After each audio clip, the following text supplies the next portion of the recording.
Welcome to another episode of The Unconditional Life. I'm Johnny. I'm John. Thanks for joining us. We really appreciate you guys taking the time to be with us today. Today, John, I want to talk with you a little bit about appreciating the little things in our life that we don't give enough credit to throughout a day, on our journey. Absolutely. The littlest things that help make every day meaningful and valuable. As long as we're paying attention, It's easy to overlook a lot of the little things that go on in a day in what we do in our life. But it's little things that actually make a huge difference to the way we perceive our lives. Absolutely. As soon as you start talking about little things, I remember a movie I watched once called The Way of the Peaceful Warrior. It's actually a book. Nick Nolte stars in the movie, and I remember a very significant part in there where the main character discovers he's watching for a magical moment. And he goes back to Nick Nolte, who is his sensei in this experience, and he discovers that there's no such thing as an ordinary moment. And I love that thought. I think about so many little things that we take for granted that make all the difference in the world. A kind word to a server. How about a generous tip? Holding a door open for a little lady who's got her handful of bags, even when you're in a hurry. Little things. Yeah. Little teeny tiny things. Yep. I think Gandalf said, by small and simple folk, huge things are accomplished. And I like that. Yep. It's actually, I know it's funny because he's talking to the hobbits and everything, but it's really funny the way that is so true. I understand that some days are better than others for me as far as how I'm feeling. I sometimes don't feel very good. But I also realized that when I'm feeling that way, it's because there's something little that I'm worried about or there's something going on that makes me feel that way. But then I walk by somebody on the street, and you never know, that person that you walk by may need a smile way more than you want to give one. Amen. You know what I mean? So for me, it's important to, and a lot of times just by smiling yourself, you can pull yourself out of a little funk like that. But just passing somebody by and giving a smile, you never know how far that even something as small as that can absolutely change somebody's life or the way they were feeling that day. And then a good day leads into a good week for that person, which ends up doing a lot of cool things in their life. So I'm trying to smile a lot more, even if I'm not feeling it in my heart 100% of the time. Because regardless of how I feel, somebody may need that attention in that way more than I want to give it. It's important to remember that. Amen to that. I saw a bumper sticker one time. It said, "Practice random acts of kindness." And it's so simple and so easy to do, to just be thoughtful. I met a man recently and we were just talking. He wasn't bragging, but I learned about him that when he goes to a fast food place, and we all know somebody that has probably done this, but he pays for the people behind him. Just a simple, easy.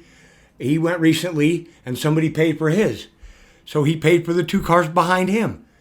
And I remember a movie that I watched years ago called Pay It Forward.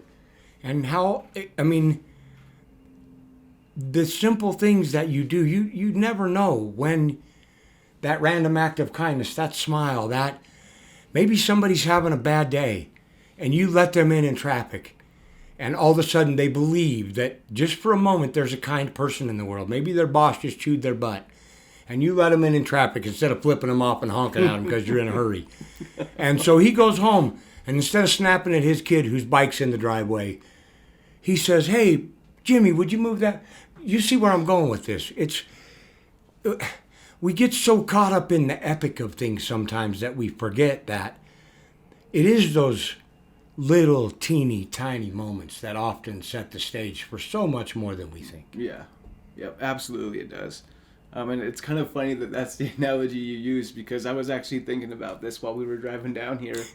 How many of us are completely different behind the wheel of a car in associating with the other people on the road than we are at home or with other people?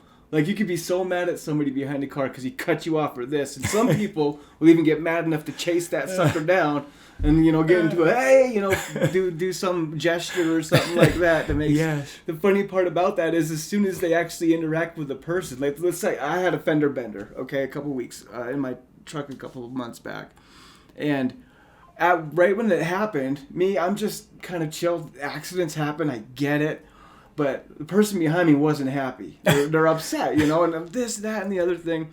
But as soon as we got out of the car and we were face to face, it was no longer like me versus a car. It was me versus the person that's driving that car. Yes. And in that moment, the tension kind of dropped a little bit. You know what I mean? Because when you're face to face with somebody, it's different. But some of us actually go through life like we're on the freeway, just kind of kicking and screaming the whole way. But that's just a funny analogy that you used when I was just thinking about that anyway. I love it. I heard something recently. I actually saw a little post, a picture, and it was a picture of a farmer, a tractor and a farmer in a field, and a little baby girl and this farmer were laying down in the field, and she had a dandelion in her hand, and the caption was, "He had a lot to do, as we all do, and she needed 5 minutes, and it meant the world to her." And not from I practiced being very self-aware in my life, and not from I was so bad as a parent, but from my awareness of how often it would have been so much easier to take that 5 minutes. And I think sometimes that's why maybe it's a little sweeter to be a grandparent, because you can look back at the mistakes you made and you try and rectify those for your grandkids. I don't know if that's right or not, but I'm seeing that. I suppose it is. I'm not a grandparent yet. My little granddaughter will always bring me a dandelion or a rock, and I have them around my house, and I have them in treasured places. And those dried up dandelions mean more to me than diamonds or gold. And they're just little things. Yeah. Little things. Yep. Yeah, it's cool how even just something small like that can mean so much, because of the circumstances that you got it and stuff like that. It's important to let other people too be of service to you. Too often we have this attitude in our lives: if I got it, I don't need any help. Leave me alone. I know what I'm doing. Absolutely. Or you feel too out of place to accept somebody's help or something like that because you feel like you don't deserve it, or it came weird. That can be a powerful experience, not just for you to receive the help, but for the person you're allowing to help you. A perfect example of that is a couple of years ago, my wife was at a grocery store. She's buying her groceries, and she gets to the register, and she's probably got $150, $200 worth of just normal stuff we need around the house. Soon as she gets there, she realizes once she's cashed, they've rung up all her items, so they give her the total. She looks, and she doesn't have her wallet. She doesn't have her purse. She has no idea where it is. Can you imagine the feeling with the line of people behind her, what that did to her on the inside? Oh, I can't imagine. Yeah, it gave her such anxiety, and more than that, it's embarrassing, She felt so embarrassed. Heck yeah. But right behind her, this sweet lady is watching this experience, watching my wife go through this. So my wife, they put all her groceries aside up there, and it's not a matter of does she have the money to pay for her groceries. We have that. We can pay for our groceries today. At least back then we could. Today it's so expensive. But it wasn't about that. It was something different. This lady comes over after they pulled her carts off to the side, and she was sitting on the bench trying to call me to rush her over some money or whatever. This lady approaches her. I love it. And she says, "Honey, I would like to pay for your groceries." And my wife's first reaction, "No, I can't. It's not. Don't. I can handle it. I just this is embarrassing and whatnot and the other thing." But she says, "I just want to help. Please allow me to do this so you can go home and spend the rest of your day with your kids and not worry about this." So my wife let her do it. And the gift they both gave each other such a beautiful gift right there. Two little things that happened. Number one, my wife swallowed her pride and allowed somebody to help her, which is a big deal because a lot of us don't like to do that. But think about how that lady felt when she was able to save the day. She became a hero. If only for that split second. Do you know what that... You've been a hero before. Oh, yes. Right? Doing something little for somebody. No big deal to you. But that feeling you get from saving somebody's day. Oh, that lady was on cloud 9. I bet she told stories about how she was able to... Because, I mean, that's prideful. She felt prideful about what happened. And how many of us are robbing our fellow human beings of those moments by not accepting the help or being willing to swallow your pride and let somebody else experience being a hero for a second, you know? Absolutely. I love that. I love that. I keep thinking as we're talking about this subject, something about the epicness of we get focused on. I'm coming to a trip. I took my family to Hawaii one time, and I had worked for a year and a half or 2 years just for this one specific trip, and we saved money, and so we go to Hawaii and we go surfing and we go get the shave ice and we go to the Polynesian Center and we do Hawaii, do it all up. Guess what the favorite part of the trip was? The very favorite part of the trip. Ever-ready headlamps at 10 o'clock at night, 8 o'clock, 9 o'clock, 10 o'clock at night, chasing crabs on the beach. We didn't spend a dime. We didn't even get in the water. We were just running up and down the beach. I mean, it was from my little child who was 9 or 10 at the time, maybe, to me, much old. I was the oldest person there, and we just let it all hang out as kids, and it was like playing kick the can or steal the flag or hide and seek in the dark when we were boys and when we were children. It was the littlest piece of the trip. But when I look back on that trip, it wasn't the shave ice, it wasn't hiking Diamond Head, it wasn't the fact that I got up on a surfboard. It was just the exuberance that we had running up and down that beach like kids. Me and my other buddy that was there and all our kids, we were just this childlike joy from this little teeny thing, chasing these blue and purple crabs in the middle of the night. It was unbelievable, and you would think that would not be the epicness of the trip. And that goes back to, like I said before, like, really, is there an ordinary moment? No, I don't think so. I think every moment is epic. Everything should be recorded, and not going too far down that road, but if you focus on the little things that are working, more things tend to work.